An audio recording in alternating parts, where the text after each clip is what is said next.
Madam please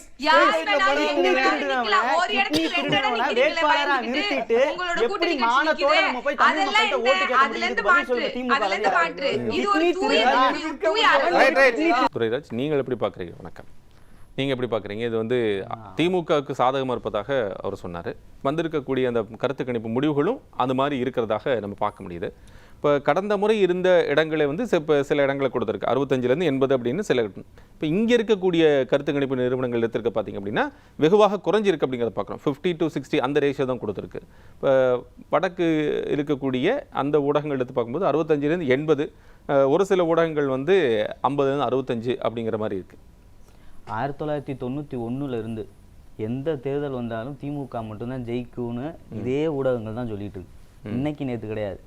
இவங்க என்னைக்கெல்லாம் மட்டமான தோல்வி, இந்த எதிர்கட்சி அந்தஸ்தே இழந்தாங்களே 2011 இருக்கட்டும், 2001 இருக்கட்டும், அந்த மட்டமான தோல்வி தான் வாங்கினாங்க. அப்போ கூட இவங்க தான் ஆட்சி பிடிப்பாங்கன்னு சொல்லி கருத்து கணிப்பு சொன்னாங்க. இதெல்லாம் என்னன்னா இவங்களோட என்ன ஓட்டத்தை இந்த மீடியாக்கள் வந்து வெளிப்படுத்துது. இப்போதான் சொல்றாங்கல்ல, நிறைய பேர் அரசியல் விமர்சகரே சொல்றாங்க மீடியாக்கள்லாம் திமுக கையில் இருக்கு அப்படின்னு. எந்த நியூஸு எப்போ வரணும், யார் வெளியிடணும், அப்படி கட்டமைப்பாக வெளியிடுறதான் இந்த கூட்டம்ன்றதை நான் பார்க்குறேன். ஏன்னா இப்போ நீங்கள் சொல்றீங்க 2 கருத்து கணிப்பு என்ன சொல்லியிருக்கிறாங்கன்னா அதிமுக ஆட்சிக்கு வரும், ஒரு கருத்து கணிப்பு தாவேக ஆட்சிக்கு வரும்னு சொல்லிடுறாங்க. நீங்க வெளியிட்ட போது பாத்தீங்கன்னா அந்த 6:30 மணிக்கு பாத்தீங்கன்னா வந்தது ஃபுல்லாமே திமுக ஆட்சி வரும், திமுக ஆட்சி வரும், திமுக ஆட்சி வரும் தொடர்ச்சியாக அண்ணன் சொன்னார். ஒன்று ஒரு வார்த்தை விட்டார், அக்கார்டிங் டு த பிளானிங்னார். அக்கார்டிங் டு த பிளானிங் கரெக்டா வந்து திமுக வெளியிட்டு இருக்கு. இவங்களோட எண்ண ஓட்டத்தை வெளியிட்டு நாங்க வாங்கி வச்சிருக்கோம். அதெல்லாம் மோடி நான் சொல்றேன். இதே வட இந்திய ஊடகம் தான் அதிமுகவுக்கு சப்போர்ட் பண்ணல. இதே வட இந்திய ஊடகம் திமுகவுக்கு சப்போர்ட் பண்ணுது, பாஜகவுக்கு சப்போர்ட் பண்ணல. 2016 இந்த ஊடகம் சொன்னது, 2016 124 140 சீட் எடுத்து திமுக வெற்றி பெறணும். இதே வட இந்திய ஊடகம் சொன்னது திமுக வெற்றி பெறணும். ஆனா நடந்தது என்ன? மக்களோட விருப்பம் என்ன? அதிமுக ஆட்சிக்கு வந்துச்சு. அப்போ யாரை இயக்குறா? 11லயும் அதே தான் வந்துச்சு. இப்போ நான் இந்த தேர்தலை எதோட கம்பேர் பண்றேன்னா 2016ஐயும் 2026ஐயும் நான் ஒப்பிட்டு பாக்குறேன். 2016 அதிமுக ஆட்சியில இருந்துச்சு, சிட்டிங் ஆட்சியில இருந்துட்டு தேர்தலை சந்திச்சிச்சு. அப்போ கருத்து கணிப்புல திமுக வரும், அதிமுக ஆட்சி இழக்கும்னாங்க. இப்போ திமுக ஆட்சியில இருந்துட்டு இப்ப தேர்தலை சந்திக்க போறாங்க. இப்ப என்ன சொல்றாங்க? திமுக ஆட்சிக்கு வரும், அதிமுக ஆட்சிக்கு வராது. 2016 நீங்க சொல்றீங்க. 2016 வந்து ஏற்கனவே அதிமுக ஆட்சியில் இருந்து ஒரு இன்கம்பன்சி சந்திச்சு அதுக்கப்புறம் வந்து மீண்டும் ஆட்சிக்கு வந்தது ஒன்று.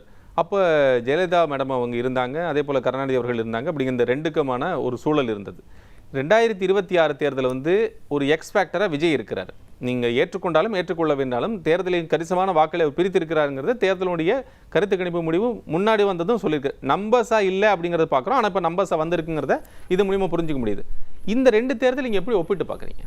எப்படி ஒப்பிடுறோம்னா, இப்போ இவங்க சொல்றது இஸ்லாமியர்களோட வாக்குகளை எங்களோட கையில தான் இருக்கு, நாங்க தான் இஸ்லாமியர்களோட பாதுகாவலர்ன்றாங்க. பாஜகவை நாங்க விரட்டி அடிப்போம்னு ஒரு பிம்பத்தை கட்டமைச்சு அது மூலமா சிறுபான்மையின வாக்குகளை வாங்கி வெற்றி பெறது இவங்களோட வாடிக்கையா இருக்கு. இப்போ அதுக்கு வேட்டு வைக்க தான் விஜய் வந்திருக்காப்புல. நீங்க நல்லா பாருங்க, அவர் என்ன சொல்றாரு? நானும் பாஜக எதிர்ப்பை கையில் எடுக்கிறேன்றாரு. உங்களுக்கு தெரியுதா? இப்போ ஒரு குறிப்பிட்ட வாக்கு வங்கி ஒரு கட்சிக்கு மட்டும் போயிட்டே இருந்தா அவங்க அறுதி பெரும்பான்மையா ஜெயிச்சுக்கிட்டு இருந்தாங்க. இப்போ அந்த வாக்கு வங்கியே தடைபடுமே. இப்போ அதிமுகவுக்கு எங்கேயாவது இஸ்லாமியர்கள் ஓட்டு போட்டாங்களா?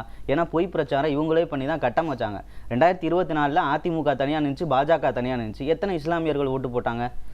நம்ம பாஜக விட்டு வெளியில வந்தாலும் அதிமுகவுக்கு போட மாட்டாங்க. காரணம் திமுக ஒரு பிம்பம் கட்டமைச்சு வச்சிருக்காங்க.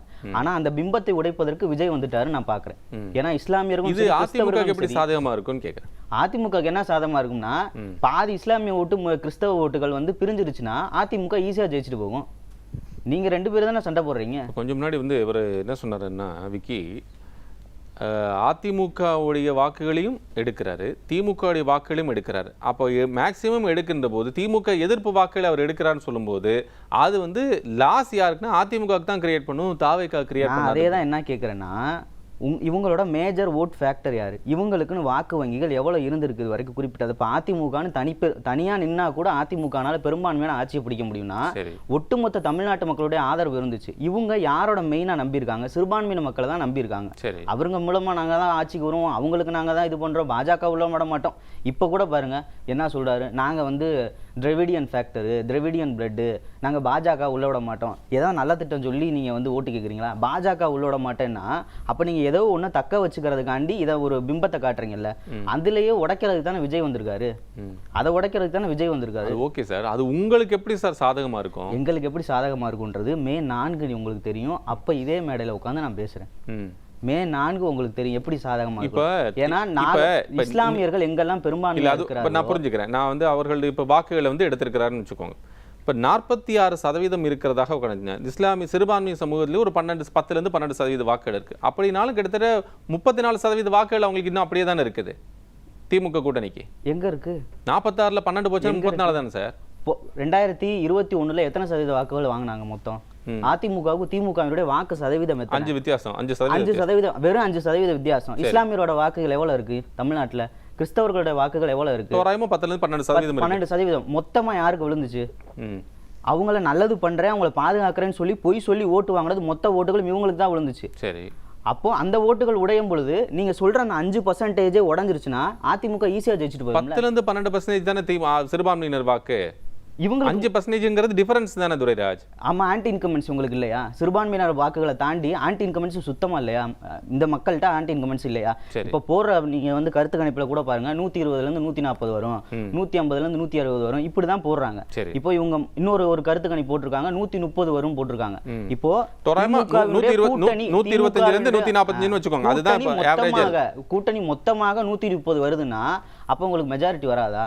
இப்ப காங்கிரஸுக்கு 28 சீட்டு கொடுத்துருக்கீங்க, 28ல 10 சீட்டு கூட ஜெயிக்காதா? அப்ப 130 தான் கூட்டணி பெறும்னா அப்ப மெஜாரிட்டி இல்லாத திமுக வருதுன்னா அப்ப ஓட்டு வங்கி எங்க சரிஞ்சிருக்குன்னு தான் அர்த்தம். உங்களுக்கு நான் சொல்றது உங்களுக்கு புரியுதுங்களா? என்ன இதுல அப்படி அந்த கணக்கு எடுத்துட்டா கூட அதே கணக்குன்னு வைத்து பார்க்கின்ற போது 65 தானே அதிமுக கூட்டணிக்கு கிடைச்சிருக்குது. அதிமுக பாஜக தமாக வெறும் ஒரு சில தொகுதிகளில் வெறும் 700 ஓட்டுல தோத்துருக்காங்க. டி நகர்ல 700 ஓட்டுல தோத்துருக்காங்க, 200 ஓட்டுல தோத்துருப்பாங்க, 137 ஓட்டுல தோத்துருக்காங்க. வேளச்சேரியில் அதே மாதிரி 1000 சொச்ச ஓட்டுல தோத்துருக்காங்க. தமிழ்நாடு முழுக்க லாஸ்ட் தேர்தலில் தோத்தது வெறும் 5000 ஓட்டு, 4000 ஓட்டு வித்தியாசத்துல தோத்துருக்காங்க. இந்த 4000 ஓட்டு மாறாதா?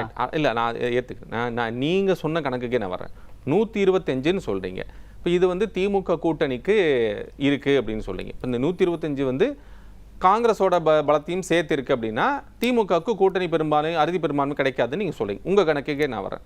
65ங்கிறது வந்து அதிமுக கூட்டணிக்கு கொடுத்திருக்கு. இல்ல அதிமுக எத்தனை வாங்கியிருக்குன்னு நினைக்கிறீங்க கேட்கிறேன். நீங்க சொல்ற கணக்கு படி தான் எதை கேக்குறீங்க? 2021 தேர்தல் இப்ப இருக்க தேர்தல்ல நாங்க என்ன சொல்றோம்னா இந்த கருத்து கணிப்பை நீங்க ஏற்கல.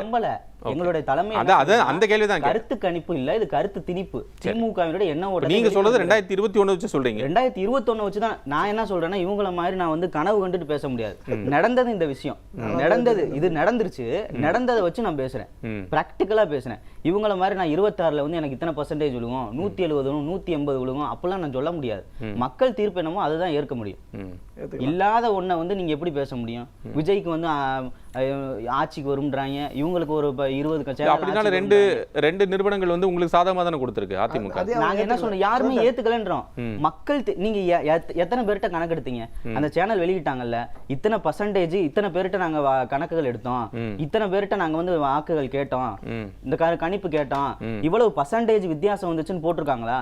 19 திமுக ஆட்சிக்கு வரும், திமுக ஆட்சிக்கு வரும், திமுக ஆட்சி வரும், திமுக ஆட்சி வரும், இந்த பொழைச்சுப்போ அந்த அதிமுக 2க்கு வரும்ன்ற மாதிரி போட்டிருக்காங்கன்னா இது இவங்களோட பிளானிங். அண்ணன் சொன்ன மாதிரி அக்கார்டிங் டு த பிளானிங் இவங்களோட எண்ண ஓட்டத்தை தான் வெளிப்படுத்திருக்காங்க. மக்கள்கிட்ட இவங்க கணக்கு கேட்க கிடையாது. அவர் சொன்ன மாதிரி நார்த் இந்தியா ஊடகத்தை காசு கொடுத்து விலைக்கு வாங்கி பதிவிட்ட பதிவு கூட்டணியில் இருக்கிற ஆதரவு ஊடகம்ப்பா எல்லாம் அதை முதல்ல தெரிஞ்சுட்டு பேசுப்பா. யாரு என்னென்ன ஆதரவு ஊடகங்கள் தான் என்ன சொல்றாங்க, அதே மோடிட்ட சொல்லி நீங்க சொல்ல வச்சிருக்க வேண்டியதானே உங்களுக்கு ஆதரவா? என்ன சொல்லணும்? உங்களுக்கு ஆதரவா எல்லாத்துலயும் அதிமுக எங்களுக்கு தேவை. மக்கள்கிட்ட போய் நாங்க நிக்கிறோம், ஊடகங்கள்ட்ட போய் நாங்க எதுக்கு ஆதரவு கேட்கணும்? மோடிட்ட போய் நாங்க எதுக்கு ஆதரவு கேட்கணும்? தமிழ்நாட்டு மக்கள்கிட்ட நாங்க ஆதரவு கேட்கணும்.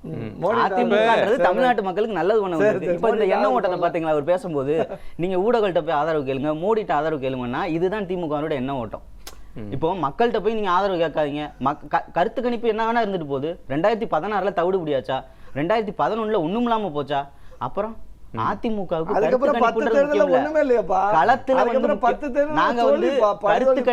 கருத்து கணிப்பு எங்களுக்கு முக்கியம் இல்ல, களத்துல நாங்க முக்கியமா இருக்கோமா அதான் எங்களுக்கு முக்கியம்.